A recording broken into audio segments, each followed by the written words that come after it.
Hello my dear students. This is the sixth video on the chapter Income from House Property. In the beginning, let us recall what we have learned in the previous class. We have studied how to compute interest on housing loan for the pre and post construction period. We have solved the problem on the same. We have also solved a problem on the computation of gross annual value. Pre-construction period ಅಂದ್ರೆ ಏನು, post construction period ಅಂದ್ರೆ ಏನು, ಆ ಅವಧಿಯಲ್ಲಿನ ಬಡ್ಡಿಯ ಲೆಕ್ಕಾಚಾರವನ್ನು ನಾವು ಹೇಗೆ ಮಾಡಬೇಕು, ಪ್ರೀ ಕನ್ಸ್ಟ್ರಕ್ಷನ್ ಪೀರಿಯಡ್ ನಲ್ಲಿನ ಬಡ್ಡಿಯನ್ನು ಯಾವ ರೀತಿಯಲ್ಲಿ ನಾನು ಅದನ್ನು ಹಂಚಿ ಹಾಕಬೇಕು, ಸ್ಪ್ರೆಡ್ ಮಾಡಿ ಹಾಕಬೇಕು ಅನ್ನುವಂಥದ್ದಕ್ಕೆ ಸಂಬಂಧಪಟ್ಟಂತಹ ಒಂದು ಲೆಕ್ಕವನ್ನು ನಾವು ಸಾಲ್ವ್ ಮಾಡಿದ್ದೇವೆ. ಅದರ ಜೊತೆಯಲ್ಲಿ ಇನ್ನೊಂದು ಲೆಕ್ಕ ಗ್ರಾಸ್ ಆನ್ಯುವಲ್ ವ್ಯಾಲ್ಯೂ ಲೆಕ್ಕಾಚಾರ ಹೇಗೆ ಮಾಡಬೇಕು ಅನ್ನುವಂಥದ್ರ ಬಗ್ಗೆ ಕೂಡ ಮಾಡಿದೀವಿ. ಹಾಗಾದ್ರೆ ನಾವು ಇವತ್ತಿನ ಕ್ಲಾಸ್ ಅಲ್ಲಿ ಏನು ಡಿಸ್ಕಸ್ ಮಾಡ್ತೇವೆ ಅನ್ನುವಂಥದ್ದನ್ನು ಗಮನಿಸೋದು ಅಂತಾದ್ರೆ, we are going to decide on what to do when SSC says all houses are self occupied. ಕೆಲವೊಮ್ಮೆ ಎಸ್ಎಸ್ಸಿ ಒಂದಕ್ಕೂ ಹೆಚ್ಚಿನ ಮನೆಗಳನ್ನು ಅವನು ಹೊಂದಿರಬಹುದು. ಅಂದ್ರೆ 2 ಮನೆಯನ್ನು ಹೊಂದಿರಬಹುದು, 3 ಮನೆಗಳನ್ನು ಹೊಂದಿರಬಹುದು, 4 ಮನೆಗಳನ್ನು ಹೊಂದಿರಬಹುದು. ಹಾಗೆ ಹಲವಾರು ಮನೆಗಳನ್ನು ಅವನು ಓನ್ ಮಾಡ್ತಾ ಇರಬಹುದು, ಅವನ ಸ್ವಂತದ್ದಾಗಿರಬಹುದು. ಎಲ್ಲಾ ಮನೆಗಳನ್ನು ಅವನು ಏನ್ ಹೇಳ್ತಾನೆ, ನಾನು ಸೆಲ್ಫ್ ಆಕ್ಯುಪೈಡ್ ಹೌಸ್ ಪ್ರಾಪರ್ಟಿ ಆಗಿ ಬಳಸ್ತಾ ಇದ್ದೇನೆ, ಆ ಎಲ್ಲಾ ಮನೆಗಳಲ್ಲೂ ನಾನೇ ವಾಸ್ತವ್ಯ ಹೂಡಿದ್ದೇನೆ ಅಂತ ಅವನು ಹೇಳ್ಬಹುದು. ಆವಾಗ ನಾವು ಏನು ಮಾಡಬೇಕು ಅನ್ನುವಂಥದ್ದನ್ನು ನಾವು ಅಧ್ಯಯನ ಮಾಡಲೇಬೇಕು. ಯಾಕಂತ ಹೇಳಿದ್ರೆ ಇನ್ಕಮ್ ಟ್ಯಾಕ್ಸ್ ರೂಲ್ ಏನ್ ಹೇಳುತ್ತೆ ಅದನ್ನು ನಾವು ತಿಳ್ಕೊಂಡಿರಬೇಕಾಗ್ತದೆ. ಹಾಗಾಗಿ ಅದನ್ನು ನಾವು ಅಧ್ಯಯನ ಮಾಡ್ತಾ ಇದ್ದೇವೆ.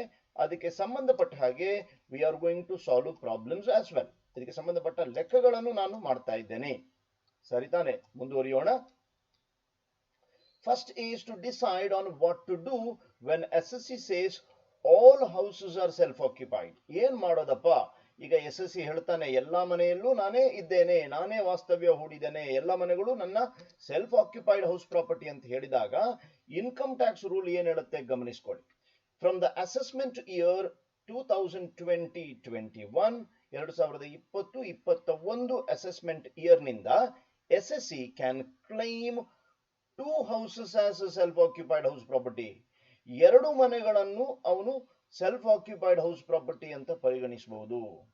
ಅಂದ್ರೆ ಈಗ 4 ಮನೆ ಅಥವಾ 5 ಮನೆ ಅವನ ಹತ್ರ ಇದೆ, ಎಲ್ಲ ಮನೆಯನ್ನು ನಾನು ಸೆಲ್ಫ್ ಆಕ್ಯುಪೈಡ್ ಮಾಡಿದ್ದೇನೆ ಅಂತ ಹೇಳ್ತಾ ಹೋದ್ರೆ, ಎಲ್ಲವೂ ಸೆಲ್ಫ್ ಆಕ್ಯುಪೈಡ್ ಹೌಸ್ ಪ್ರಾಪರ್ಟಿ ಅಂತ ಹೇಳ್ತಾ ಹೋದಾಗ ಇನ್ಕಮ್ ಟ್ಯಾಕ್ಸ್ ರೂಲ್ ಏನ್ ಹೇಳುತ್ತೆ ಅಂತ ಹೇಳಿದ್ರೆ, ಅಸೆಸ್ಮೆಂಟ್ ಇಯರ್ 2021 ನಂತರ ಎಸ್ಎಸ್ಸಿ 2 ಮನೆಗಳನ್ನು ಸೆಲ್ಫ್ ಆಕ್ಯುಪೈಡ್ ಹೌಸ್ ಪ್ರಾಪರ್ಟಿ ಆಗಿ ಟ್ರೀಟ್ ಮಾಡಬಹುದು ಅಂತ ಹೇಳಲಾಗಿದೆ. ಅಂದ್ರೆ ಅದಕ್ಕೆ ಮೊದಲು ಕೇವಲ ಒಂದೇ ಇತ್ತು, ಈಗ ಏನಾಗಿದೆ 2 ಮನೆಗಳನ್ನು ಸೆಲ್ಫ್ ಆಕ್ಯುಪೈಡ್ ಹೌಸ್ ಪ್ರಾಪರ್ಟಿ ಆಗಿ ಟ್ರೀಟ್ ಮಾಡಬಹುದು. ಯಾಕೆ sir self occupied house property ಅಂತ ನಾನು ಒತ್ತಿ ಹೇಳ್ತಾ ಇದ್ದೇನೆ ಅನ್ನುವಂಥದ್ದು ನಿಮ್ಮ ಮನಸ್ಸಿಗೆ ಬಂದ್ರೆ, ನಿಮಗೆ ಪ್ರಾಯಶಃ ಸೆಲ್ಫ್ ಆಕ್ಯುಪೈಡ್ ಹೌಸ್ ಪ್ರಾಪರ್ಟಿಯನ್ನು ನಾನು ಎಕ್ಸ್ಪ್ಲೈನ್ ಮಾಡುವಾಗ ಹೇಳಿದ್ದೇನೆ. ಏನ್ ಹೇಳಿದ್ದೇನೆ? Annual value of the self-occupied house property will be always considered as 0. Annual value of the self-occupied house property ಯಾವಾಗಲೂ 0 ಇರ್ತದೆ. 0 ಇದ್ದಾಗ ಎಸ್ಎಸ್ಸಿಗೆ ಅಡ್ವಾಂಟೇಜಿಯಸ್ ಆಗಿ ಅದು ಪರಿಣಮಿಸ್ತದೆ, ಟ್ಯಾಕ್ಸ್ ಅಡ್ವಾಂಟೇಜ್ ಅವರಿಗೆ ಸಿಗ್ತದೆ ಎಸ್ಎಸ್ಸಿಗೆ. ಹಾಗಾಗಿ ಈಗ ಎಸ್ಎಸ್ಸಿ ಏನ್ ಮಾಡಬೇಕು, 2 ಮನೆಗಳನ್ನು ಮಾತ್ರ ಆಯ್ಕೆ ಮಾಡಬೇಕಾಗಿ ಬಂತಲ್ಲ. ಈಗ 4-5 ಮನೆಗಳು ಇದ್ದಾಗ 2 ಮನೆಗಳನ್ನು ಮಾತ್ರ ಅವರು ಸೆಲ್ಫ್ ಆಕ್ಯುಪೈಡ್ ಹೌಸ್ ಪ್ರಾಪರ್ಟಿ ಆಗಿ ಆಯ್ಕೆ ಮಾಡಬೇಕು ಅನ್ನುವಂಥದ್ದು ಪ್ರಶ್ನೆ ಬಂದಾಗ, ಯಾವ ರೀತಿಯಲ್ಲಿ 2 ಮನೆ ಯಾವುದು ಅಂತ ಡಿಸೈಡ್ ಮಾಡೋದು ಅನ್ನುವಂಥ ಪ್ರಶ್ನೆ ಬಂದ್ಬಿಡ್ತದೆ. ಅದಕ್ಕೊಂದು ಗೋಲ್ಡನ್ ರೂಲ್ ಇದೆ. ಏನು ರೂಲು ಅಂತ ಹೇಳಿದ್ರೆ, the claim can be made on the basis of income from house property. Income from house ಪ್ರಾಪರ್ಟಿಯ ಆಧಾರದ ಮೇಲೆ ಯಾವ 2 ಮನೆಗಳನ್ನು ಸೆಲ್ಫ್ ಆಕ್ಯುಪೈಡ್ ಹೌಸ್ ಪ್ರಾಪರ್ಟಿ ಅಂತ ಟ್ರೀಟ್ ಮಾಡಬಹುದು ಅನ್ನುವಂಥದ್ದಕ್ಕೆ ಅವರೊಂದು ನಿರ್ಧಾರಕ್ಕೆ ಬರಬಹುದು. ಇನ್ಕಮ್ ಫ್ರಮ್ ಹೌಸ್ ಪ್ರಾಪರ್ಟಿ ಯಾವುದರದ್ದು ಜಾಸ್ತಿ ಇರ್ತದೆ, ಇನ್ನೊಮ್ಮೆ ಇನ್ಕಮ್ ಫ್ರಮ್ ಹೌಸ್ ಪ್ರಾಪರ್ಟಿ ಯಾವುದರದ್ದು ಜಾಸ್ತಿ ಇರ್ತದೆ ಅದನ್ನು ಅವರು ಸೆಲ್ಫ್ ಆಕ್ಯುಪೈಡ್ ಹೌಸ್ ಪ್ರಾಪರ್ಟಿ ಎಂದು ಟ್ರೀಟ್ ಮಾಡಬಹುದು. ಇನ್ನೊಮ್ಮೆ ಹೇಳ, ಯಾವ ಮನೆಯ ಇನ್ಕಮ್ ಫ್ರಮ್ ಹೌಸ್ ಪ್ರಾಪರ್ಟಿ ಜಾಸ್ತಿ ಇರ್ತದೆ ಅದನ್ನು ಅವರು ಸೆಲ್ಫ್ ಆಕ್ಯುಪೈಡ್ ಹೌಸ್ ಪ್ರಾಪರ್ಟಿ ಎಂದು ಪರಿಗಣಿಸಬಹುದು. ಈಗ 4 ಮನೆಗಳನ್ನು ನಿಮಗೆ ಕೊಟ್ಟಿದ್ದಾರಂತಾದ್ರೆ 4ರಲ್ಲಿ 2 ಮನೆಗಳನ್ನು ನಾವು ಆಯ್ಕೆ ಮಾಡಬೇಕು. ಯಾವ 2 ಮನೆಗಳನ್ನು ನಾವು ಆಯ್ಕೆ ಮಾಡಬೇಕು ಅಂತ ಹೇಳಿದ್ರೆ, ಆ 4 ಮನೆಗಳಲ್ಲಿ ಯಾವ 2 ಮನೆಗಳದ್ದು ಜಾಸ್ತಿ ಇನ್ಕಮ್ ಇದೆ ಹೌಸ್ ಪ್ರಾಪರ್ಟಿಯಿಂದ ಬರುವಂತದ್ದು, ಅವು 2 ಮನೆಗಳನ್ನು ನಾವು ಸೆಲ್ಫ್ ಆಕ್ಯುಪೈಡ್ ಹೌಸ್ ಪ್ರಾಪರ್ಟಿ ಎಂದು ಪರಿಗಣಿಸಬಹುದು. ಅರ್ಥ ಆಯ್ತು ಅಂತ ಭಾವಿಸ್ಕೋತೀನಿ. I have written it as a golden rule. Whichever is beneficial to the associate, the beneficial to the associate is going to be decided by considering the income from house property. The house with higher income from house property will be considered as a beneficial house, which will be considered as a self-occupied house property. ಇದು ಬಹಳ ಮುಖ್ಯ ಆಗ್ತದೆ. Let us move further. ಹಾಗಾದ್ರೆ ಈಗ ಒಂದು ಲೆಕ್ಕವನ್ನು ನಾವು ಓದೋಣ. ಮಿಸ್ಟರ್ ಧನುಷ್ ಅನ್ನುವರು ಓನ್ಸ್ 3 ಹೌಸಸ್, 3 ಮನೆಗಳನ್ನು ಅವರು ಹೊಂದಿದ್ದಾರೆ. And claims that in all the 3 houses he himself stays. ಈ ಎಲ್ಲಾ ಮನೆಗಳಲ್ಲಿ ಅವರೇ ಉಳಿದಿದ್ದಾರೆ, ಅಂದ್ರೆ ಎಲ್ಲವೂ ಕೂಡ ಸೆಲ್ಫ್ ಆಕ್ಯುಪೈಡ್ ಹೌಸ್ ಪ್ರಾಪರ್ಟಿ ಅಂತ ಹೇಳ್ತಾ ಇದ್ದಾರೆ. From the following details decide which house or houses he can claim as self occupied house property. ಈ ಕೆಳಗಿನ ಮಾಹಿತಿಯಿಂದ ಯಾವ ಮನೆ ಅಥವಾ ಮನೆಗಳನ್ನು ಅವರು ಸೆಲ್ಫ್ ಆಕ್ಯುಪೈಡ್ ಹೌಸ್ ಪ್ರಾಪರ್ಟಿ ಎಂದು ಪರಿಗಣಿಸಬಹುದು ಅನ್ನುವಂಥದ್ದನ್ನು ನಾವೀಗ ಈ ಲೆಕ್ಕದಲ್ಲಿ ಸಾಲ್ವ್ ಮಾಡಬೇಕಾಗ್ತದೆ, ಕಂಡು ಹಿಡಿಬೇಕಾಗ್ತದೆ. ಹಾಗಾದ್ರೆ ಡೀಟೇಲ್ಸ್ ಏನೆಲ್ಲ ಕೊಟ್ಟಿದ್ದಾರೆ ಗಮನಿಸ್ತಾ ಹೋಗೋದು ಅಂತಾದ್ರೆ, 3 ಮನೆಗೆ ಸಂಬಂಧಪಟ್ಟ ಪರ್ಟಿಕ್ಯುಲರ್ಸ್ ಕೊಟ್ಟಿದ್ದಾರೆ. ಒಂದು municipal value, that is the annual municipal value, AMV ಅಂತ ನಾವೇನು ಕರಿತೀವಿ ಅದು 1 ಲಕ್ಷ, 6.5 ಲಕ್ಷ ಮತ್ತು 6,75,000. ಫೇರ್ ರೆಂಟಲ್ ವ್ಯಾಲ್ಯೂ ಕೊಟ್ಟಿದ್ದಾರೆ FRV 1,25,000, 8 lakh and 9,50,000. Similarly, standard rent is also given 75,000, 7,50,000 and 9 lakh. You are also given with the information interest on a loan taken ಕೊಟ್ಟಿದ್ದಾರೆ to purchase the house. 45,000 ಒಂದನೇ ಮನೆಗೆ ಸಂಬಂಧಪಟ್ಟ ಹಾಗೆ ಬಡ್ಡಿ ಕೊಟ್ಟಿದ್ದಾರೆ ಅವರು ಹೌಸಿಂಗ್ ಲೋನ್ ನ ಮೇಲೆ. 85,000 ಎರಡನೇ ಮನೆದು, 82,500 ಮೂರನೇ ಮನೆದು. ಎಲ್ಲಾ 3 ಮನೆಗಳನ್ನು ಅವ್ರು ಏನ್ ಹೇಳ್ತಾ ಇದ್ದಾರೆ, ಸೆಲ್ಫ್ ಆಕ್ಯುಪೈಡ್ ಹೌಸ್ ಪ್ರಾಪರ್ಟಿ ಆಗಿ ನಾನು ಅದನ್ನು ಬಳಸ್ತಾ ಇದ್ದೇನೆ ಅಂತ ಅವ್ರು ಹೇಳಿದ್ದಾರೆ. ನಾವೇನ್ ಮಾಡಬೇಕು, 10% of the municipal value was paid as municipal tax ಆಗಿ ಪರಿಗಣಿಸಬೇಕು. ಇಲ್ಲಿ ಅವರು ಲೆಕ್ಕದಲ್ಲಿ ಏನ್ ಹೇಳಿದ್ದಾರೆ, ಮುನ್ಸಿಪಲ್ ಟ್ಯಾಕ್ಸ್ ಆಗಿ 10% ಆಫ್ ದ ಮುನ್ಸಿಪಲ್ ವ್ಯಾಲ್ಯೂ ಅನ್ನು ಅವರು ಕೊಡ್ತಾ ಇದ್ದಾರೆ, ಮುನ್ಸಿಪಲ್ ಟ್ಯಾಕ್ಸ್ ಪೇಯ್ಡ್. ಹಾಗಾದ್ರೆ ನಾವೀಗ ಇದನ್ನು ಸಾಲ್ವ್ ಮಾಡಬೇಕು. ನಾನು ಏನ್ ಮಾಡ್ತೇನೆ ನೋಡಿ, ನೀಟಾಗಿ ಗಮನಿಸ್ತಾ ಬನ್ನಿ. ಈಗ ಲೆಫ್ಟ್ ಸೈಡ್ ನಲ್ಲಿ ಬರ್ತಾ ಇರುವಂತದ್ದು ಇನ್ನೊಮ್ಮೆ ಲೆಕ್ಕ ಅದು, ಸೊ ದಟ್ ನಮ್ಗೆ ಲೆಕ್ಕ ಈಸಿಲಿ ಕಣ್ಣಿಗೆ ಕಾಣ್ಲಿ ಅನ್ನುವಂಥ ದೃಷ್ಟಿಯಿಂದ ನಾನು ಅದನ್ನು ಇನ್ನೊಮ್ಮೆ ಬರೆದಿದ್ದೇನೆ. ಹಾಗಾದ್ರೆ ಸೊಲ್ಯೂಷನ್ ಪಾರ್ಟಿಗೆ ಹೋಗುದು ಅಂತಾದ್ರೆ ಸ್ಟೆಪ್ ನಂಬರ್ 1 ಏನ್ ಹೇಳುತ್ತೆ, compare annual municipal value with the fair rental value, take whichever is more. ಯಾವುದು ಜಾಸ್ತಿ ಉಂಟು ಅದನ್ನು ನಾವು ತಗೊಳ್ಬೇಕು.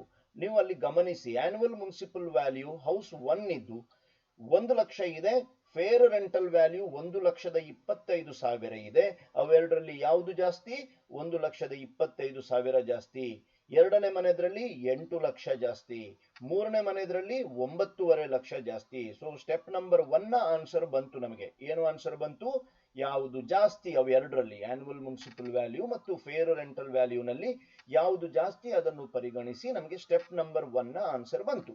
ಸ್ಟೆಪ್ ನಂಬರ್ 2 ನಲ್ಲಿ ಏನ್ ಮಾಡಬೇಕು, ಈಗ ತಾನೇ ಸ್ಟೆಪ್ ನಂಬರ್ 1 ನಲ್ಲಿ ಬಂದಿರುವ ಆನ್ಸರ್ ಅನ್ನು ಸ್ಟ್ಯಾಂಡರ್ಡ್ ರೆಂಟ್ ನಲ್ಲಿ ಜೊತೆಯಲ್ಲಿ ಹೋಲಿಸಿ ಯಾವುದು ಕಡಿಮೆ ಉಂಟು ಅದನ್ನು ತಗೊಳ್ಬೇಕಾಗತ್ತೆ.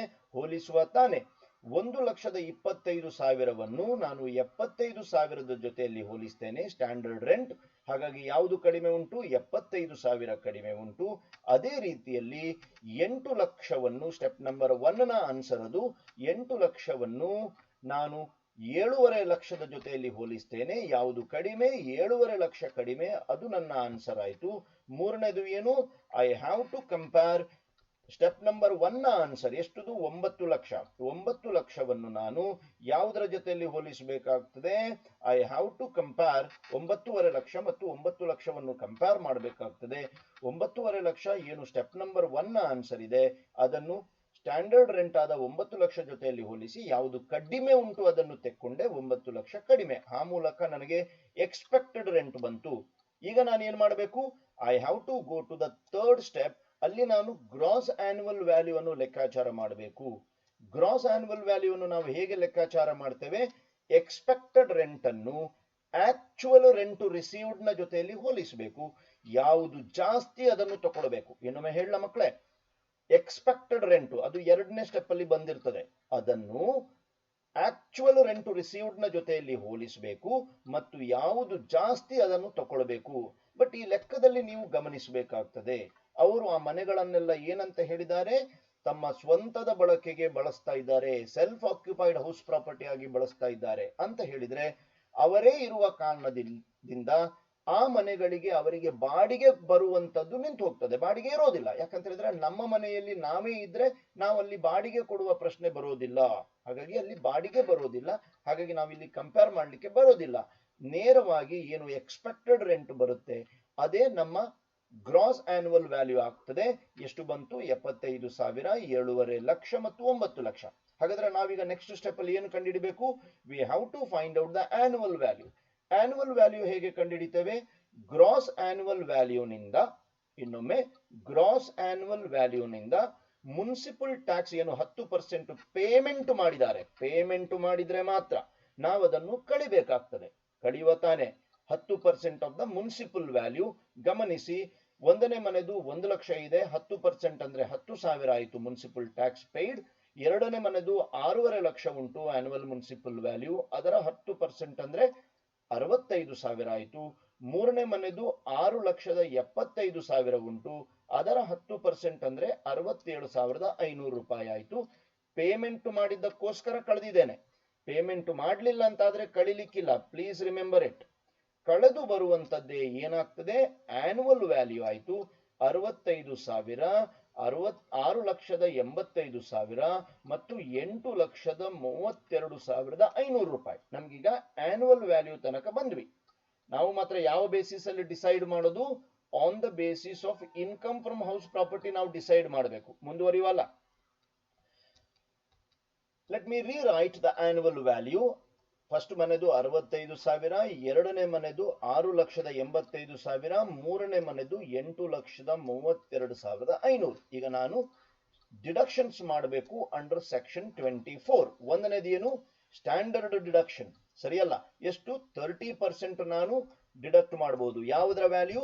ಆನ್ಯುವಲ್ ವ್ಯಾಲ್ಯೂ ಅನ್ನು ನಾನು ಮೈನಸ್ ಮಾಡಬಹುದು. ಯಾವುದು ಆನ್ಯುವಲ್ ವ್ಯಾಲ್ಯೂ? ನೆನ್ಪಿಟ್ಕೊಳ್ಳಿ, ಪ್ರಥಮ ಮನೆದು 19,500 ಬರ್ತದೆ ಆನ್ಯುವಲ್ ವ್ಯಾಲ್ಯೂ, 30% ಆಫ್ 65,000. ಎರಡನೇ ಮನೆದು 2,05,500 ರೂಪಾಯಿ ಬಂತು. ಅದು ಹೇಗೆ ಬಂತು ಗೊತ್ತುಂಟಾ?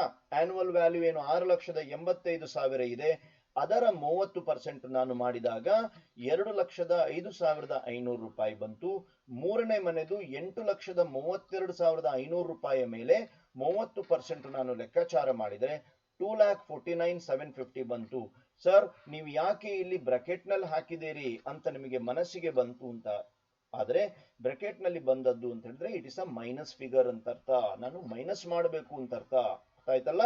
ಅದೇ ರೀತಿಯಲ್ಲಿ in the problem it is given that interest on housing loan ಕೂಡ ಉಂಟು. ನೆನಪಿರಲಿ, ಸ್ಟ್ಯಾಂಡರ್ಡ್ ಡಿಡಕ್ಷನ್ ಲೆಕ್ಕದಲ್ಲಿ ಅವರು ಹೇಳೋದಿಲ್ಲ ನಾವು ಮಾಡಲೇಬೇಕು 30%. ಅವರು ಹೇಳದೇ ಇರಲಿ, ನಾವು 30% ಆಫ್ ದ ಆನ್ಯುವಲ್ ವ್ಯಾಲ್ಯೂ ಅನ್ನು ಸ್ಟ್ಯಾಂಡರ್ಡ್ ಡಿಡಕ್ಷನ್ ಆಗಿ ಮೈನಸ್ ಮಾಡಬೇಕು. ಮರಿಬಾರ್ದು ನಾವು ಇದನ್ನು. ಆದ್ರೆ ಇಂಟ್ರೆಸ್ಟ್ ಆನ್ ಹೌಸಿಂಗ್ ಲೋನ್ ಅವರು ಅಲ್ಲಿ ಕೊಟ್ಟಿದ್ದಾರೆ ಅಂತ ಹೇಳಿದ್ರೆ ಮಾತ್ರ ನಾವು ಇಲ್ಲಿ ಬರೀಬೇಕು. ಇಲ್ಲಿ ಲೆಕ್ಕದಲ್ಲಿ ಕೊಟ್ಟಿದ್ದಾರೆ 45,000 ಫಸ್ಟ್ ಮನೆದು, ಎರಡನೇ ಮನೆದು 85,000, ಮೂರನೇ ಮನೆದು 82,500. ಇವೆಲ್ಲವನ್ನು ನಾನು ವಾಪಸ್ಸು ಬ್ರಾಕೆಟ್ ಅಲ್ಲಿ ಬರೆದೆ, ಯಾಕಂದ್ರೆ ಅದು ಕೂಡ ಮೈನಸ್ ಫಿಗರ್. ಕಳೆದು ಬರುವಂತದ್ದೇ ಇನ್ಕಮ್ ಫ್ರಮ್ ಹೌಸ್ ಪ್ರಾಪರ್ಟಿ ಆಯಿತು. ಒಂದನೇ ಮನೆದು 500 ರೂಪಾಯಿ ಆಯಿತು, ಎರಡನೇ ಮನೆದು 3,94,500 ರೂಪಾಯಿ ಆಯಿತು, ಮೂರನೇ ಮನೆದು 5,250,000 ರೂಪಾಯಿ ಆಯಿತು. ಈಗ ನಾವು ಒಂದು ನಿರ್ಧಾರಕ್ಕೆ ಬರಬಹುದು, ಯಾವ ಮನೆಗಳನ್ನು SSC self occupied house property ಆಗಿ ಪರಿಗಣಿಸಬಹುದು ಅಂತ. ಯಾವ ಮನೆ ಇರಬಹುದು? 2 ಮನೆ ಅಂತ ನಾನು ಹೇಳಿದ್ದೇನೆ. 2 ಮನೆ ತಗೊಳ್ಬಹುದು ಅವರು. ಯಾವ್ದು 2 ಮನೆ? ಯಾವ ಇನ್ಕಮ್ ಫ್ರಮ್ ಹೌಸ್ ಪ್ರಾಪರ್ಟಿ ಜಾಸ್ತಿ ಉಂಟು ಆ ಮನೆ. ನಾವಿಲ್ಲೀಗ ನಿರ್ಧಾರಕ್ಕೆ ಬರಬಹುದು. House 2 and 3 can be considered as the self occupied house property. House number 1 ಅನ್ನು ನಾವು ಸೆಲ್ಫ್ ಆಕ್ಯುಪೈಡ್ ಹೌಸ್ ಪ್ರಾಪರ್ಟಿ ಅಂತ ಪರಿಗಣಿಸಲಿಕ್ಕೆ ಬರೋದಿಲ್ಲ. ಅದನ್ನು ನಾವು deem to be let out house property ಅಂತ ಪರಿಗಣಿಸಬೇಕಾಗ್ತದೆ. ಅಂದ್ರೆ ಅದನ್ನು ಬಾಡಿಗೆಗೆ ಕೊಟ್ಟಿದ್ದೀರಿ ಎಂದು ನಾವು ಎಣಿಸಬೇಕಾಗ್ತದೆ. ಯಾವುದು? House number 1. ಯಾಕಂದ್ರೆ 3 ಮನೆಯಲ್ಲಿ 2 ಮನೆ ಅವರು ಸೆಲ್ಫ್ ಆಕ್ಯುಪೈಡ್ ಹೌಸ್ ಪ್ರಾಪರ್ಟಿ ಆಗಿ ತಗೊಳ್ಬಹುದು.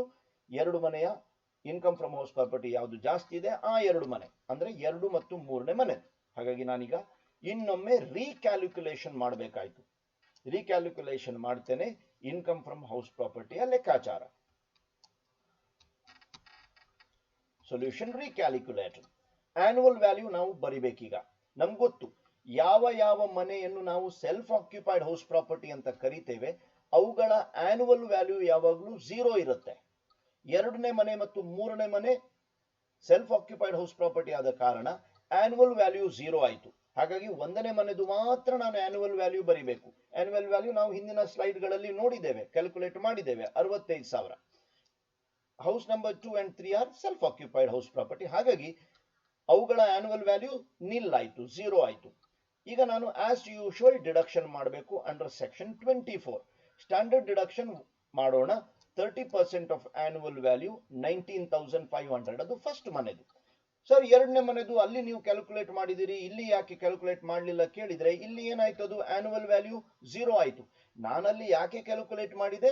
ಇನ್ಕಮ್ ಫ್ರಮ್ ಹೌಸ್ ಪ್ರಾಪರ್ಟಿಯನ್ನು ಲೆಕ್ಕ ಮಾಡಿ ಡಿಸಿಷನ್ ತಗೊಳ್ಳಿಕ್ಕೆ, ಯಾವ ಮನೆಗಳನ್ನು ಸೆಲ್ಫ್ ಆಕ್ಯುಪೈಡ್ ಹೌಸ್ ಪ್ರಾಪರ್ಟಿ ಎಂದು ಟ್ರೀಟ್ ಮಾಡಬೇಕು ಅನ್ನುವಂತಹ ನಿರ್ಧಾರ ಮಾಡಲಿಕ್ಕೋಸ್ಕರ ನಾನು ಅಲ್ಲಿ ಕ್ಯಾಲ್ಕುಲೇಟ್ ಮಾಡಿದ್ದೇನೆ. ನಿರ್ಧಾರ ಆಗಿದೆ. ಈಗ ಹೌಸ್ ನಂಬರ್ 2 ಮತ್ತು 3 ಸೆಲ್ಫ್ ಆಕ್ಯುಪೈಡ್ ಹೌಸ್ ಪ್ರಾಪರ್ಟಿ ಅನ್ನುವಂಥದ್ದು ಗೊತ್ತಾಗಿದೆ. ಹಾಗಾಗಿ ಆನ್ಯುವಲ್ ವ್ಯಾಲ್ಯೂ 0 ಬಂತು.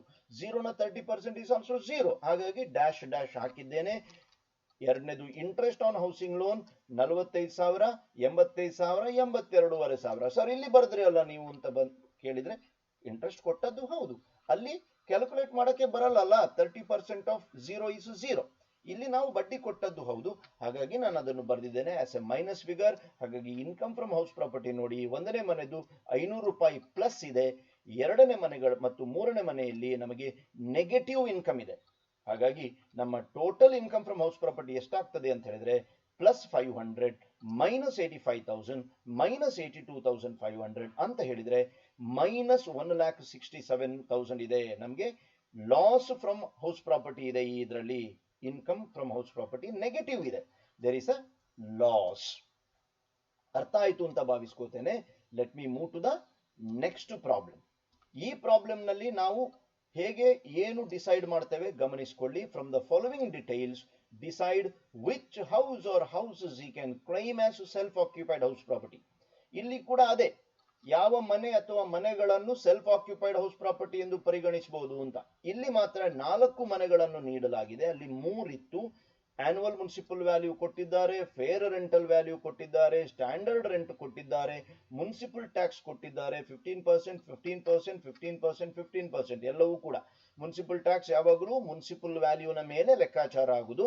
15% ಯಾವುದರ ಮೇಲೆ ನಾನು ಲೆಕ್ಕ ಮಾಡಬೇಕು ಅನ್ನುವಂತ ಕನ್ಫ್ಯೂಷನ್ ಮಾಡ್ಕೊಳ್ಬೇಡಿ. It is always calculated on the municipal value. Repair charge ಅಂತ ಕೊಟ್ಟಿದ್ದಾರೆ, ಗ್ರೌಂಡ್ ರೆಂಟ್ ಅಂತ ಕೊಟ್ಟಿದ್ದಾರೆ, ಇಂಟ್ರೆಸ್ಟ್ ಆನ್ ಲೋನ್ ಕೊಟ್ಟಿದ್ದಾರೆ. ಬಹಳ ಮುಖ್ಯ ನೆನ್ಪಿಟ್ಕೊಳ್ಳಿ, ಈ ರಿಪೇರ್ಸು ಗ್ರೌಂಡ್ ರೆಂಟ್ ಎಲ್ಲ ಸುಮ್ಮನೆ ಕೊಟ್ಟಿರುವಂತದ್ದು. ಅದು ನಮ್ಮ ಮೈನಸ್ ಮಾಡುವಂತಹ ಎಕ್ಸ್ಪೆನ್ಸಸ್ ಆಗೋದಿಲ್ಲ. ಯಾಕಂದ್ರೆ ನಮಗೆ ಮೈನಸ್ ಮಾಡಲಿಕ್ಕೆ ಎಲೋ ಮಾಡಿರುವಂತದ್ದು 24ನ ಅಡಿಯಲ್ಲಿ ಒಂದು ಸ್ಟ್ಯಾಂಡರ್ಡ್ ಡಿಡಕ್ಷನ್, ಇನ್ನೊಂದು ಇಂಟ್ರೆಸ್ಟ್ ಆನ್ ಹೌಸಿಂಗ್ ಲೋನ್. ಅರ್ಥ ಆಗಿದೆ ಅಲ್ಲ? ಹಾಗಾಗಿ ಅದನ್ನು ನಾವು ಪರಿಗಣಿಸಬೇಕಾಗ್ತದೆ. Let us move further. Loan ಏನು ತಗೊಂಡಿದ್ದಾರೆ ಅದು 1998, 99, 98, 99, 2016, 17 ಮತ್ತು 99, 2000ಕ್ಕೆ ತಗೊಂಡದ್ದು. ಅಂದ್ರೆ ಲೋನ್ ಏನು ತಗೊಂಡಿದ್ದಾರೆ ಆ ಲೋನ್ ಅನ್ನುವಂಥದ್ದು ಬೇರೆ ಬೇರೆ ಅವಧಿಗಳಲ್ಲಿ ತಗೊಂಡಿದ್ದಾರೆ. ನಿಮಗೆ ಗೊತ್ತು ಎಷ್ಟೆಷ್ಟು ನಾವು ಲೋನ್ ನ ಬಾಬ್ತು ತೆಕ್ಕೊಳ್ಬೇಕು ಅನ್ನುವಂಥದ್ದು. ಅಮೌಂಟ್ಗೆ ಲಿಮಿಟೇಷನ್ ಅನ್ನುವಂಥದ್ದಿದೆ. ನಾನು ಅದನ್ನು ಕೂಡ ಡಿಸ್ಕಸ್ ಮಾಡಿದ್ದೇನೆ. ಮುಂದುವರಿಯೋಣ ತಾನೆ. ಸೊಲ್ಯೂಷನ್ ನಾವು ಮಾಡೋಣ. ಪ್ರತಿ ಮನೆಗೆ ಸಪರೇಟ್ ಆಗಿ ಲೆಕ್ಕಾಚಾರವನ್ನು ಮಾಡೋಣ. 1ನೇ ಮನೆಯನ್ನು ನಾವು ಗಮನಿಸ್ತಾ ಬರೋಣ. Particulars house 1. ಎಡಬದಿಯಲ್ಲಿ ನಾನು ಲೆಕ್ಕವನ್ನು ಇನ್ನೊಮ್ಮೆ ಬರ್ದಿದ್ದೇನೆ, ಯಾಕಂತ ಹೇಳಿದ್ರೆ ಅದು ನಿಮಗೆ ಗೊತ್ತಾಗಲಿ ಅನ್ನುವಂತ ಕಾರಣಕ್ಕೆ. Let us move to the solution part. First step, as usual, annual municipal value and fair rental value you have to take whichever is more. 6 lakh ಮತ್ತು 4 ಲಕ್ಷದಲ್ಲಿ ಯಾವುದು ಜಾಸ್ತಿ ಅದನ್ನು ತಗೊಳ್ಬೇಕು. 6 ಲಕ್ಷ ಸ್ಟೆಪ್ ನಂಬರ್ 1 ನ ಆನ್ಸರ್ ಆಯ್ತು. ಸ್ಟೆಪ್ ನಂಬರ್ 2 ಏನ್ ಹೇಳುತ್ತೆ, ನೀವು ಎಕ್ಸ್ಪೆಕ್ಟೆಡ್ ರೆಂಟ್ ಅನ್ನು ಕ್ಯಾಲ್ಕುಲೇಟ್ ಮಾಡಬೇಕು. ಸ್ಟೆಪ್ ನಂಬರ್ 1 ನ ಆನ್ಸರ್ ಅನ್ನು ಸ್ಟ್ಯಾಂಡರ್ಡ್ ರೆಂಟ್ ನ ಜೊತೆಯಲ್ಲಿ ಹೋಲಿಸಬೇಕು. ಯಾವುದು ಕಡಿಮೆ ಅದನ್ನು ತಗೊಳ್ಬೇಕು. ಸೊ ಎಕ್ಸ್ಪೆಕ್ಟೆಡ್ ರೆಂಟ್ 6 ಲಕ್ಷ ಮತ್ತು ಸ್ಟ್ಯಾಂಡರ್ಡ್ ರೆಂಟ್ 6 ಲಕ್ಷದ ಜೊತೆಯಲ್ಲಿ ಹೋಲಿಸಿದಾಗ ಎರಡು ಕೂಡ ಸೇಮ್ ಇದೆ. ನಾವು ಯಾವ್ದಾದ್ರು ಒಂದನ್ನು ತಗೊಂಡ್ರೆ ಸಾಕು, 6 ಲಕ್ಷ ಆನ್ಸರ್ ಬಂತು. ಮೂರನೇ ಸ್ಟೆಪ್ ಏನ್ ಹೇಳುತ್ತೆ, compare expected rent and actual rent received taking whichever is more. But when he uses all the houses as self-occupied house property, ಬಾಡಿಗೆ ಬರುವ ಪ್ರಶ್ನೆ ಬರುವುದಿಲ್ಲ. as happened in the previous problem, ಇಲ್ಲೂ ಕೂಡ ಬಾಡಿಗೆ ಬರೋದಿಲ್ಲ. ಹಾಗಾಗಿ ಎಕ್ಸ್ಪೆಕ್ಟೆಡ್ ರೆಂಟೇ ನಿಮ್ಮ ಆನ್ಸರ್ ಆಗ್ತದೆ, 6 ಲಕ್ಷ. ಈಗ ನಾವು ಏನ್ ಮಾಡಬೇಕು, ಗ್ರಾಸ್ ಆನ್ಯುವಲ್ ವ್ಯಾಲ್ಯೂ ಬಂತು ನಮಗೆ 6 ಲಕ್ಷ. ಆನ್ಯುವಲ್ ವ್ಯಾಲ್ಯೂ ಲೆಕ್ಕಾಚಾರ ಮಾಡಬೇಕೀಗ. ಗ್ರಾಸ್ ಆನ್ಯುವಲ್ ವ್ಯಾಲ್ಯೂನಿಂದ ಮುನ್ಸಿಪಲ್ ಟ್ಯಾಕ್ಸ್ ಪೇಯ್ಡ್ ಅನ್ನು ಕಳೆದ್ರೆ 15% ಆಫ್ ಆನ್ಯುವಲ್ ಮುನ್ಸಿಪಲ್ ವ್ಯಾಲ್ಯೂ. ನಾನು ಆಗ್ಲೇ ಹೇಳಿದ್ದೀನಿ ನಿಮ್ಗೆ, 90,000 ಕಳೆದ್ರೆ 5,10,000 ರೂಪಾಯಿ ಆನ್ಯುವಲ್ ವ್ಯಾಲ್ಯೂ ಬಂತು. ಮುಂದುವರಿಯುವ ತಾನೆ. ಈ ಆನ್ಯುವಲ್ ವ್ಯಾಲ್ಯೂ ಬಂದ ಮೇಲೆ ನಾವು ಏನ್ ಮಾಡಬೇಕು, ಅದರಿಂದ ಡಿಡಕ್ಷನ್ಸ್ ಅಂಡರ್ ಸೆಕ್ಷನ್ 24 ಮಾಡಬೇಕು. ಒಂದನೇದು standard deduction under section 24A, 30% of the annual value 1,53,000. Interest on housing loan maximum limit is 30,000 as the loan is borrowed earlier to 1/4/1999 ಆದ ಕಾರಣ ನಾವು ಏನು ಮಾಡಬೇಕು, 30,000 ಮಾತ್ರ ತಗೊಳ್ಬೇಕು. ಅದು ಲಿಮಿಟೇಷನ್ ಇದೆ ಅನ್ನುವಂಥದ್ದನ್ನು ನಾನು ನಿಮಗೆ ಎಕ್ಸ್ಪ್ಲನೇಷನ್ ಕೊಟ್ಟಿದ್ದೇನೆ ಆಲ್ರೆಡಿ. ಎರಡನ್ನು ಕಳೆದಾಗ ಬರುವಂಥದ್ದು ಇನ್ಕಮ್ ಫ್ರಮ್ ಹೌಸ್ ಪ್ರಾಪರ್ಟಿ 3,27,000. ಅರ್ಥ ಮಾಡ್ಕೊಳ್ಳಿ. ಈಗ ನಮಗೆ ಒಂದನೇ ಮನೆಯ ಇನ್ಕಮ್ ಫ್ರಮ್ ಹೌಸ್ ಪ್ರಾಪರ್ಟಿ ಬಂತು 3,27,000. ಎರಡನೇ ಮನೆಗೆ ಹೋಗುವ. ಹಾಗಾದ್ರೆ ಎರಡನೇ ಮನೆಯನ್ನು ನಾವು ಗಮನಿಸ್ತಾ ಬಂದ್ರೆ, ಇದು ಎಗೇನ್ ನಾನು ಲೆಕ್ಕವನ್ನು ಎಡಬದಿಯಲ್ಲಿ ಕೊಟ್ಟಿದ್ದೇನೆ. ಉತ್ತರಕ್ಕೆ ಹೋಗೋಣ. ಇಲ್ಲಿಯೂ ಕೂಡ ಲೋನ್ ಅನ್ನುವಂಥದ್ದು 1/4/1999 ಮೊದಲು ತೆಕ್ಕೊಂಡ ಲೋನ್ ಇದು. ಹಾಗಾಗಿ ಅದನ್ನು ನಾವು ನೆನಪಿನಲ್ಲಿ ಇಟ್ಕೊಳ್ಬೇಕಾಗ್ತದೆ. ಕಂಪೇರ್ ಮಾಡೋಣ ಆನ್ಯುವಲ್ ಮುನ್ಸಿಪಲ್ ವ್ಯಾಲ್ಯೂ ಅನ್ನು ಫೇರ್ ರೆಂಟಲ್ ವ್ಯಾಲ್ಯೂನ ಜೊತೆಯಲ್ಲಿ. Taking whichever is more, 4 lakh ನಲ್ಲಿ 4 lakh ನಾವು ತಗೊಂಡ್ವಿ. ಎಕ್ಸ್ಪೆಕ್ಟೆಡ್ ರೆಂಟ್ ಕಂಡುಹಿಡಿತೇವೆ. ಹೇಗೆ, ಸ್ಟೆಪ್ ನಂಬರ್ 1 ನ ಆನ್ಸರ್ ಮತ್ತು ಸ್ಟ್ಯಾಂಡರ್ಡ್ ರೆಂಟ್ ಅನ್ನು ಕಂಪೇರ್ ಮಾಡ್ತೇವೆ. Taking whichever is less, 4 lakh ಅನ್ನು 4,80,000 ನ ಜೊತೆಯಲ್ಲಿ ಹೋಲಿಸಿದಾಗ 4 lakh ಕಡಿಮೆ ಇದೆ, ಅದು ಎಕ್ಸ್ಪೆಕ್ಟೆಡ್ ರೆಂಟ್ ಆಗ್ತದೆ. ಆಮೇಲೆ ಏನು ಮಾಡಬೇಕು, ನಾನು ಸ್ಟೆಪ್ ನಂಬರ್ 3 ಗೆ ಹೋಗಬೇಕು. Compare expected rent and actual rent received taking whichever is more. Gross annual value ಬರ್ತದೆ. So the gross annual value is 4 lakh. Actual rent received ಇರೋದಿಲ್ಲ, ಸೆಲ್ಫ್ ಆಕ್ಯುಪೈಡ್ ಹೌಸ್ ಪ್ರಾಪರ್ಟಿ ಅಂತ treat ಮಾಡಿದ ಕಾರಣದಿಂದ 4 ಲಕ್ಷವೇ ನಮ್ಮ answer ಆಗ್ತದೆ. ಈಗ annual value ಲೆಕ್ಕಾಚಾರ ಮಾಡಬೇಕು. 4 ಲಕ್ಷದಲ್ಲಿ 15% was paid us municipal tax. 15% of annual municipal value 60,000 ಆಗ್ತದೆ. ಕಳೆದಾಗ 3,40,000 ಆನ್ಯುವಲ್ ವ್ಯಾಲ್ಯೂ ಬರ್ತದೆ. ಈಗ ನಾವು ಏನು ಮಾಡಬೇಕು, ಎಗೇನ್ ನಾವು ಕಂಟಿನ್ಯೂ ಮಾಡಬೇಕು. ಆನ್ಯುವಲ್ ವ್ಯಾಲ್ಯೂನಿಂದ ಡಿಡಕ್ಷನ್ಸ್ ಅಂಡರ್ ಸೆಕ್ಷನ್ 24 ಮಾಡಬೇಕು. ಒಂದನೇದು 30% of annual value 1,02,000. Interest on housing loan, again ಇಲ್ಲಿ ಲೋನ್ ಅನ್ನುವಂಥದ್ದು 1,499 ಮೊದಲು ಇರುವ ಕಾರಣ 30,000 ಮಾತ್ರ ಕ್ಲೈಮ್ ಮಾಡಬಹುದು. ಸರಿಯಲ್ಲ. ಕಳೆದು ಬರುವಂತದ್ದೇ income from house property of the second house 2,08,000. ಮೂರನೇ ಮನೆಗೆ ಹೋಗೋಣ. ಮೂರನೇ ಮನೆಯನ್ನು ನೀವು ಗಮನಿಸಿದ್ರೆ ಆನ್ಯುವಲ್ ಮುನ್ಸಿಪಲ್ ವ್ಯಾಲ್ಯೂ ಎಲ್ಲವನ್ನು ಕೊಟ್ಟಿದ್ದಾರೆ. ಆಸ್ ಯೂಶುವಲ್ ಸ್ಟೆಪ್ ನಂಬರ್ 1 ನಾವು ಮಾಡೋಣ. ಮಾಡುವ ಮೊದಲು ಲೋನ್ ತೆಕ್ಕೊಂಡದ್ದು ನೋಡಿ 2016-17ಕ್ಕೆ. ಅರ್ಥ ಆಯ್ತಲ್ಲ ಅಂತ ಹೇಳಿದ್ರೆ ಆ ಲಿಮಿಟೇಷನ್ ಅನ್ನುವಂಥದ್ದು ಚೇಂಜ್ ಆಗ್ತದೆ ಅನ್ನುವಂಥದ್ದು ನಿಮ್ಮ ಗಮನದಲ್ಲಿ ಇರಬೇಕಾಗ್ತದೆ. ಮಾಡೋಣ ತಾನೆ. ಫಸ್ಟ್ ಸ್ಟೆಪ್ ಅಲ್ಲಿ ನಾನು ಕಂಪೇರ್ ಮಾಡಿದೆ ಆನ್ಯುವಲ್ ಮುನ್ಸಿಪಲ್ ವ್ಯಾಲ್ಯೂ ಅನ್ನು ಫೇರ್ ರೆಂಟಲ್ ವ್ಯಾಲ್ಯೂನ ಜೊತೆಯಲ್ಲಿ. I have taken which ever is more, 14 lakh is more. ಎರಡನೇ ಸ್ಟೆಪ್ ಅಲ್ಲಿ ನಾನು ಈ ಒಂದನೇ ಸ್ಟೆಪ್ ನ ಆನ್ಸರ್ ಅನ್ನು ಎಕ್ಸ್ಪೆಕ್ಟೆಡ್ ರೆಂಟ್ ಪಡಿಲಿಕ್ಕೋಸ್ಕರ ಸ್ಟ್ಯಾಂಡರ್ಡ್ ರೆಂಟ್ ನ ಜೊತೆಯಲ್ಲಿ ಹೋಲಿಸ್ತೇನೆ. ಯಾವುದು ಕಡಿಮೆ ಉಂಟು ಅದನ್ನು ನಾನು ತಗೊಳ್ಬೇಕು. ಸೊ 14 lakh ಅನ್ನು 14 lakh ನ ಜೊತೆಯಲ್ಲಿ ಹೋಲಿಸಿದಾಗ ವಿಪರ್ಯಾಸ, ಎರಡೂ ಒಂದೇ ಇದೆ. 14 lakh ಆಗಿ ನಾವು ಅದನ್ನು ಪರಿಗಣಿಸ್ತೇವೆ ಒಂದೇ ಆನ್ಸರ್ ಆಗಿ. ಆಮೇಲೆ step number 3, compare expected rent and actual rent received with take whichever is more ಇದೆ. ಅಂದ್ರೆ to get gross annual value we have to do this. ಎಷ್ಟು ಬರ್ತದೆ, 14 lakh ಅನ್ನು ಆಕ್ಚುಯಲ್ ರೆಂಟ್ ರಿಸೀವ್ಡ್ ನ ಜೊತೆಯಲ್ಲಿ ಹೋಲಿಸ್ತೇವೆ. ರಿಮೆಂಬರ್, ಓನ್ ಯೂಸಿಗೆ ಬಳಸುವ ಕಾರಣ actual rent received ಇಲ್ಲ, ಅಲ್ಲಿ 14 lakh ಬಂತು ಗ್ರಾಸ್ ಆನ್ಯುವಲ್ ವ್ಯಾಲ್ಯೂ. ಹಾಗಾಗಿ ಆನ್ಯುವಲ್ ವ್ಯಾಲ್ಯೂ ಲೆಕ್ಕಾಚಾರ ಮಾಡುದು ಅಂತಾದ್ರೆ ಅದರಿಂದ ಮುನ್ಸಿಪಲ್ ಟ್ಯಾಕ್ಸ್ ಪೇಯ್ಡ್ ಏನಿದೆ ಅದನ್ನು ಕಳಿಬೇಕು. 15% ಆಫ್ 14 ಲಕ್ಷ. ಯಾವುದದು 14 ಲಕ್ಷ? Annual municipal value. ಅದನ್ನು ಕಳೆದಾಗ ನಮ್ಗೆ ಆನ್ಸರ್ ಏನು ಬರ್ತದೆ, ಅದು ಆನ್ಯುವಲ್ ವ್ಯಾಲ್ಯೂ ಆಗ್ತದೆ. 11,90,000 ಆಯ್ತು. ನಾಲ್ಕನೇ ಮನೆಯನ್ನು ನೀವು ಗಮನಿಸಬೇಕಾಗ್ತದೆ. ಏನು ಗಮನಿಸುವ ಮೊದಲು ನಾವು ಡಿಡಕ್ಷನ್ಸ್ ಇನ್ನು ಮಾಡಿಲ್ಲ, ಅಂಡರ್ ಸೆಕ್ಷನ್ 24 ಮಾಡಿಬಿಡೋಣ. 30% ಆಫ್ ಆನ್ಯುವಲ್ ವ್ಯಾಲ್ಯೂ 3,57,000 ನಾನು ಕಳೀತಾ ಇದ್ದೇನೆ. ಆಮೇಲೆ interest on loan as the loan is borrowed after 1499 ಆದ ಕಾರಣ ಮ್ಯಾಕ್ಸಿಮಮ್ ಲಿಮಿಟ್ ಇಸ್ 2 lakh ಇದೆ. 2,10,000 ಕೊಟ್ಟರು ಕೂಡ ನಾವು ಅಲ್ಲಿ 2 ಲಕ್ಷ ಮಾತ್ರ ತಗೊಳ್ಬೇಕಾಗ್ತದೆ. ಒಟ್ಟಾರೆ ಇಷ್ಟು ಅಮೌಂಟ್ ಅನ್ನು ಕಳೆದಾಗ ಇನ್ಕಮ್ ಫ್ರಮ್ ಹೌಸ್ ಪ್ರಾಪರ್ಟಿ 6,33,000 ಬರ್ತದೆ. ಸರಿಯಲ್ಲ? ಹಾಗಾದ್ರೆ ನಾಲ್ಕನೇ ಮನೆಗೆ ನಾವು ಹೋಗೋಣ. ನಾಲ್ಕನೇ ಮನೆಯ ಬಗ್ಗೆ ಒಂದು ವಿಚಾರ ಹೇಳುದು ಅಂತಾದ್ರೆ, the house is used by the assessee for his own business. ಅವರ ಓನ್ ಬಿಸ್ನೆಸ್ ಗೆ ಬಳಸಿದ ಕಾರಣ there will not be any income from house property. ಅಲ್ಲಿ ಯಾವ ಇನ್ಕಮ್ ಫ್ರಮ್ ಹೌಸ್ ಪ್ರಾಪರ್ಟಿ ಇರೋದಿಲ್ಲ. ಹೌಸ್ ನಂಬರ್ 4ನೇದನ್ನು ಯಾವುದಕ್ಕೆ ಬಳಸಿದ್ದಾರೆ? ತಮ್ಮ ಸ್ವಂತದ ಬಿಸ್ನೆಸ್ ಗೆ ಬಳಸಿದ ಕಾರಣದಿಂದ there won't be any income from house property. ಅರ್ಥ ಆಯ್ತು ಅಂತ ಭಾವಿಸ್ಕೋತೀನಿ. ಹಾಗಾದ್ರೆ ನಾವೀಗ ಏನ್ ಮಾಡಬೇಕಾಯ್ತು? We have to take the decisions. ನಾವು 3 ಮನೆಯಲ್ಲಿ ಯಾವ ಮನೆಗಳನ್ನು ಅವರು ಸೆಲ್ಫ್ ಆಕ್ಯುಪೈಡ್ ಹೌಸ್ ಪ್ರಾಪರ್ಟಿ ಅಂತ ಪರಿಗಣಿಸಬಹುದು ಅಂತ ನಿಮಗೆ ಗೊತ್ತು. 2 ಮನೆ ತಗೊಳ್ಬಹುದು ಅವರೀಗ. Income from house property first ಮನೆ ನಾವು ಕಂಡಿಡಿದಿದ್ದೇವೆ ಈಗ ತಾನೆ, 3,27,000. ಎರಡನೇ ಮನೆ 2,08,000. ಮೂರನೇ ಮನೆ 6,33,000. ಯಾವ ಬೇಸಿಸ್ ಅಲ್ಲಿ ನಾವು ಡಿಸೈಡ್ ಮಾಡ್ತೇವೆ? ಯಾವ ಇನ್ಕಮ್ ಫ್ರಮ್ ಹೌಸ್ ಪ್ರಾಪರ್ಟಿ ಜಾಸ್ತಿ ಉಂಟು ಆ ಬೇಸಿಸ್ ನ ಮೇಲೆ ಡಿಸೈಡ್ ಮಾಡ್ತೇವೆ. ಇಲ್ಲಿ ಯಾವ 2 ಮನೆದು ಜಾಸ್ತಿ ಉಂಟು ಅಂತ ನೀವು ಅಬ್ಸರ್ವ್ ಮಾಡಿದ್ರೆ ಹೌಸ್ ನಂಬರ್ 1 ಮತ್ತು 2ರದ್ದು ಅಲ್ಲ, ಹೌಸ್ ನಂಬರ್ 1 ಮತ್ತು 3ರದ್ದು ಜಾಸ್ತಿ ಇರುವ ಕಾರಣದಿಂದ ಅವು 2 ಮನೆಯನ್ನು ನಾವು ಸೆಲ್ಫ್ ಆಕ್ಯುಪೈಡ್ ಹೌಸ್ ಪ್ರಾಪರ್ಟಿ ಅಂತ ಟ್ರೀಟ್ ಮಾಡಬೇಕಾಗ್ತದೆ. ಸರಿಯಲ್ಲ? House number 2 is deem to be consider as let out property. 2ನೇ ಮನೆಯನ್ನು ಬಾಡಿಗೆಗೆ ಕೊಟ್ಟಿದ್ದೀರಿ ಅಂತ ನಾವು ಊಹೆ ಮಾಡ್ಕೋಬೇಕಾಗತ್ತೆ. ಹಾಗಾಗಿ ನಾವೀಗ ಏನ್ ಮಾಡಬೇಕಾಗ್ತದೆ? ರೀಕ್ಯಾಲ್ಕುಲೇಟ್ ಮಾಡಬೇಕಾಗ್ತದೆ ಈ 3 ಮನೆದು. ಬಿಕಾಸ್ ನಿಮ್ಗೆ ಗೊತ್ತು, ಯಾವ ಮನೆಯನ್ನು ನಾವು ಸೆಲ್ಫ್ ಆಕ್ಯುಪೈಡ್ ಹೌಸ್ ಪ್ರಾಪರ್ಟಿ ಅಂತ ಪರಿಗಣಿಸ್ತೇವೆ ಆ ಮನೆಯ ಆನ್ಯುವಲ್ ವ್ಯಾಲ್ಯೂ 0 ಇರ್ತದೆ. ಹಾಗಾಗಿ ನಾವು ರೀಕ್ಯಾಲ್ಕುಲೇಟ್ ಮಾಡಬೇಕಾಗ್ತದೆ. ನಾನು ರೀಕ್ಯಾಲ್ಕುಲೇಟ್ ಮಾಡಿದ್ದೇನೆ ನೋಡಿ. ಆನ್ಯುವಲ್ ವ್ಯಾಲ್ಯೂ 1ನೇದ್ದು ಮತ್ತು 3ನೇ ಮನೆದು 0 ಇದೆ. ಬಿಕಾಸ್ ಆ 1 ಮತ್ತು 3ನೇ ಮನೆ ಏನಾಗಿ ಟ್ರೀಟ್ ಮಾಡಿದ್ದೇವೆ? ನಾವು ಸೆಲ್ಫ್ ಆಕ್ಯುಪೈಡ್ ಹೌಸ್ ಪ್ರಾಪರ್ಟಿ ಆಗಿ ಟ್ರೀಟ್ ಮಾಡಿದ್ದೇವೆ. ಡಿಡಕ್ಷನ್ಸ್ ಅಂಡರ್ ಸೆಕ್ಷನ್ 24 ಮಾಡೋಣ. ಸ್ಟ್ಯಾಂಡರ್ಡ್ ಡಿಡಕ್ಷನ್ ಫಸ್ಟ್ ಮನೆಗೆ ಇರೋದಿಲ್ಲ, ಆನ್ಯುವಲ್ ವ್ಯಾಲ್ಯೂ 0 ಇದೆ. 3ನೇ ಮನೆಗೂ ಇರೋದಿಲ್ಲ. ಬಟ್ 2ನೇ ಮನೆಗೆ ಇರ್ತದೆ 30%, ದಟ್ ಇಸ್ 1,02,000. ಆದ್ರೆ ಇಂಟ್ರೆಸ್ಟ್ ಆನ್ ಹೌಸಿಂಗ್ ಲೋನ್ ಏನಿದೆ ಅದು ಬಂದೇ ಬರ್ತದೆ, ಕಳಿಬೇಕಾಗ್ತದೆ. ಒಂದು 30,000, 1 ಲಕ್ಷ ಮತ್ತು 2 ಲಕ್ಷ ಕಳೆದಾಗ ಬರುವಂತದ್ದು 1ನೇ ಮನೆದು ನಮಗೆ ನೆಗೆಟಿವ್ ಇನ್ಕಮ್ ಬರ್ತದೆ 30,000. 2ನೇ ಮನೆದು ನಮಗೆ ಪಾಸಿಟಿವ್ ಇನ್ಕಮ್ ಬರ್ತದೆ 1,38,000.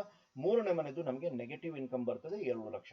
ಒಟ್ಟಾರೆ ನಮಗೆ ಎಷ್ಟು ಇನ್ಕಮ್ ಬರ್ತದೆ ಅಂತ ಹೇಳಿದ್ರೆ ನೆಟ್ ಇನ್ಕಮ್ ಅನ್ನುವಂಥದ್ದು -92,000 ಆಗ್ತದೆ. ಯಾಕಂದ್ರೆ 1ನೇ ಮನೆದು -30,000, 2ನೇ ಮನೆದು +1,38,000, 3ನೇ ಮನೆದು -2 lakh ಮಾಡಿದಾಗ ನಮಗೆ -92,000 ಬರ್ತದೆ. There will be a loss from income from house property. ಅವರಿಗೆ ನೆಗೆಟಿವ್ ಇನ್ಕಮ್ ಇದೆ. ಸರಿಯಲ್ಲ? I hope you have understood. Thank you very much.